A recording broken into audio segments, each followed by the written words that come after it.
नबी इस्लाम ने भी एक ही शादी की है हजरत खदीजा के साथ, 24 साल तक दूसरी बीवी नहीं की। ये जो आपकी बात की शादियां हैं, दीन की हिकमत के तहत ये आपकी आखिरी चंद सालों की शादियां, जिंदगी आपने एक औरत के साथ गुजारी है 24 साल तक। देखिए एक शख्स 52 इयर्स का हो गया, अब आगे वो आखिरी 10 सालों के अंदर बकिया की शादियां कर रहा है। उसने अपने गोल्डन पीरियड तो जवानी का गुजार दिया एक औरत के साथ, ये बताने के लिए कि शादी नबी इस्लाम ने एक ही की है।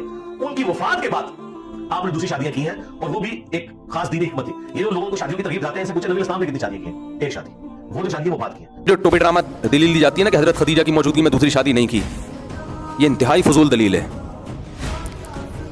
हजरत खदीजा से आपने शादी की है 25 साल की उम्र में, उसमें ना आपको नबूवत मिली थी और ना इस्लाम दुनिया में आया था। उस वक्त के अहकाम हमें फॉलो करने का हुक्म नहीं है, हमें नबी के उन अहकाम को फॉलो करने का हुक्म है जो नबूवत के बाद, और फिर नबूवत के फौरन बाद भी नहीं। नबूवत के बाद तो शराब हराम नहीं हुई थी, नबूवत के बाद तो निकाह की तरगीबें नाजिल नहीं हुई हैं, नबूवत के बाद तो रमजान के रोजे फौरन फर्ज थोड़ी हुए हैं। ये तो आहिस्ता आहिस्ता जब हिजरत हुई है ना, कुरान में है ववजदका ज़ाल्लन फहदा, ए नबी आप शरीयत के अहकाम से बेखबर थे, हमने आपको बाखबर किया। तो नबूवत के बाद अल्लाह ने नबी को शरीयत के तफसीली अहकाम से बाखबर किया, और ये एकदम नहीं कर दिया बल्कि तदरीजन तदरीजन। तभी हदीस में आता है आप कहा करें रब्बी ज़िदनी इल्मा, ए अल्लाह मेरे इल्म में इजाफा फरमा। तो रोज़ बरोज़ नबी के इल्म में इजाफा हुआ है, और इस्लामी अहकाम तदरीजन नाजिल हुए हैं। पहले शराब सिर्फ नमाज में हराम हुई, फिर मुस्तकिल हराम कर दी गई। शुरू में जुआ हराम नहीं था, मुस्तकिल हराम कर दिया गया। नमाजें पहले 2-2 रकतें फ़र्ज हुई थी शुरू में, सफ़र में भी हज़र में भी, फिर आहिस्ता आहिस्ता तब्दीली हुई उसमें, हज़र में 4 कर दी गई, सफ़र में 2 बाकी रखी गई। फिर रमज़ान के रोज़े फ़र्ज हुए, पहले 10 मुहर्रम का रोज़ा बाज़ उलमा कहते हैं फ़र्ज था, लेकिन उसके बाद वो मनसूख हुआ, रमज़ान का रोज़ा आ गया। बाज़ उलमा के नज़दीक अकीका वाजिब था, बकरीद की कुर्बानी से वो वाजिब क्या हो गया? मनसूख। उज़हिया बकरीद की कुर्बानी मदीना में वाजिब हुई है। तो इसी तरह निकाह के मुतालिक जो अहकाम है ना, वो हिजरत के करीब नाजिल हुए हैं।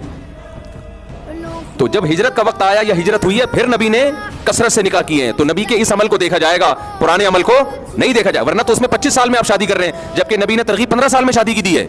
या माशर शबाब मन इस्तता मिनकुमुल बात फलियतज़व्वज, आपने फरमाया जो शबाब यानी इब्तिदाई शबाब तो 15 से शुरू होता है ना, जिसमें इस्तिताअत है, नान नफका उठा सकता है या रिश्ता मिल रहा है उसको, तो 15 में शादी करे। अब कोई कहे या रसूलल्लाह आपने तो 25 में की है। नबी ने क्यों की है? इसलिए कि नबी सल्लल्लाहु अलैहि वसल्लम के मिजाज में दुनिया की तरफ रगबत नहीं थी। तो आपकी रगबत ही नहीं थी, ना औरत की तरफ ना दुनिया की तरफ। मिजाजन आप सल्लल्लाहु अलैहि वसल्लम दुनिया की ख्वाहिशात से दूर थे।